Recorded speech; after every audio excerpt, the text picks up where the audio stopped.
Okay ये first question है जो हमें डिस्कस करना है। मैं चाहता हूँ कि आप पॉज करके इसको एक बार ध्यान से पढ़ लें। मैं क्वेश्चन पहले आपके लिए रीड कर दे रहा हूँ। From a town car start at regular intervals of 30 seconds and run towards another town with a constant speed of 60 kilometre per hour. एक टाउन से कार स्टार्ट होती हैं 30 सेकेंड्स के इंटरवल्स पर और दूसरे टाउन की तरफ भागती हैं 60 किलोमीटर पर आवर से। कहीं पे बीच में सारे कार्स की स्पीड एक साथ घटानी पड़ जाती है।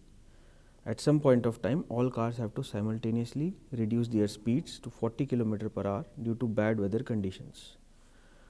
What will be the time intervals between the arrivals of the car at the second town during the bad weather? तो सेकेंड टाउन पे जो आने वाली कार हैं उनके बीच के टाइम इंटरवल्स क्या होंगे? तो इसको एक बार पॉज कर लो please and think on this question, how can you solve it and what is the best possible way to discuss this problem. Okay, so I'm hoping that you have discussed this particular scenario, you have read the question, and now we are going to solve it. So this is town A and this is town B. And मैं cars बनाने में बहुत ज़्यादा expert नहीं हूँ, तो I will show cars with the circles. So these are your cars. These are your cars. ठीक है. और शुरुआत में ये सारी कार्स 60 से निकल रही थी. These cars were coming out of at 60 kmph. 60 kmph. तो इसको हम 60 kmph की जगह V0 मान लेते हैं और इनके बीच का टाइम इंटरवल था 30 सेकेंड्स, उसको हम T0 मान लेते हैं. Now we can always get the distance between two cars. Distance between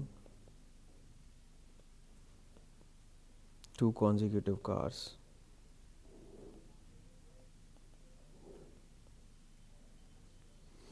and that will be equals to V0 into T0.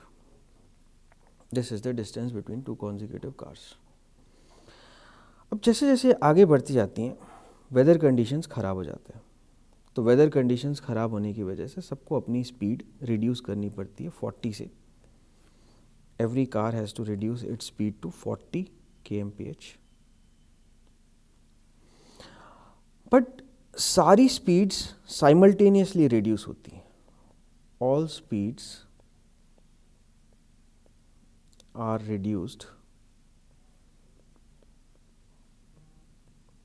simultaneously.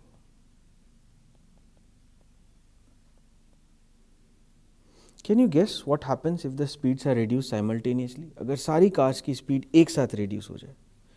If all cars reduce their speeds simultaneously, what would happen? पहले सारी cars 60 से move कर रही थी. All the cars were moving with 60 that I am showing with green lines. And then all the cars are moving with 40 that I am showing with the blue arrows. So what happens if the speed is simultaneously reduced? So if the speed is simultaneously reduced, एक साथ अगर speed reduce होती है तो किसी car को कम distance या ज़्यादा distance travel करने का मौका नहीं मिलता है. The distance between the cars remains constant. Distance between the cars, between the consecutive cars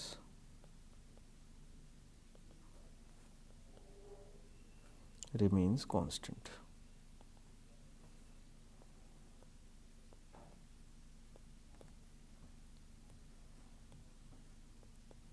So if the distance remains constant, तो we can simply apply the formula कि जो हमारी cars पहुंच रही हैं वो मान लेते हैं उनके बीच में time interval t dash है.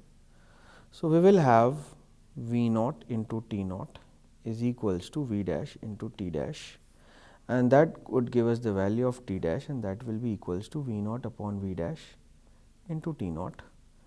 That would be equals to 60 upon 40 into 30 seconds, I am guessing, yes, and that will be equals to 45 seconds. 45 seconds is the time interval, and hence your correct option is D. Your correct option is D, and that's how you get your answer. तो the important thing is कि अगर सारे cars की speed एक साथ reduce होगी तो उनके बीच की रिलेटिव डिस्टेंस चेंज नहीं होगी, सेम रहेगी. तो रिलेटिव डिस्टेंस जो 60 पे थी और रिलेटिव डिस्टेंस जो 40 पे थी वो मैंने सेम कर दी, and I found out the answer.